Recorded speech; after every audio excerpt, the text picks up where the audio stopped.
सर्वांना सुरुवात करूयात। कोपर्डी बलात्कार आणि हत्येचा निषेध करण्यासाठी अहमदनगरमध्ये मराठा समाजाकडून मोर्चा काढण्यात आलाय। अहमदनगर जिल्ह्यातल्या कोपर्डीमध्ये तरुणीवर बलात्कार करून तिची निर्घृण हत्या करण्यात आली होती। त्यामुळे अहमदनगरमधल्या या मोर्चाला विशेष महत्त्व आहे।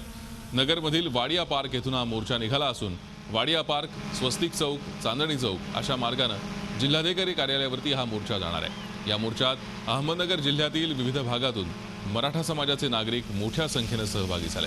यात महिला आणि तरुणांची लक्षणीय गर्दी पाहायला मिळते।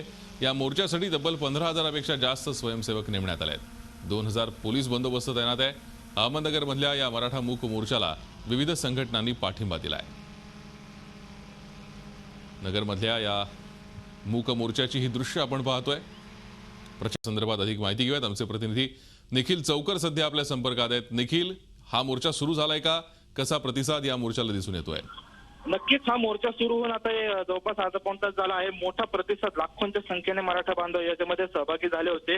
तरुण असतील, स्त्रिया असतील, त्याचबरोबर वकील संघटना आहेत, डॉक्टर आहेत, अशा विविध क्षेत्रातले लोक या मोर्चामध्ये सहभागी झाले होते।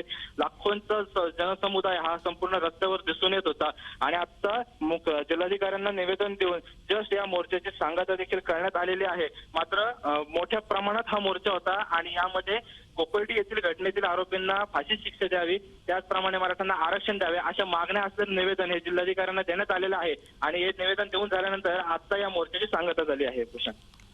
खरंय निखिल, मोठी गर्दी या मोर्चात पाहायला मिळते। विविध संघटना यात सहभागी झाल्या होत्या। तरुण आणि महिला वर्गांची उपस्थिती सुद्धा लक्षणीय होती। महिला आणि तरुणाईचाही या मोर्चामध्ये मोठा सहभाग दिसून आला। कोपर्डीच्या नराधमांना शिक्षा झाली पाहिजे, त्याचबरोबर विविध मागण्यांसाठी हा मूक मोर्चा काढण्यात आला।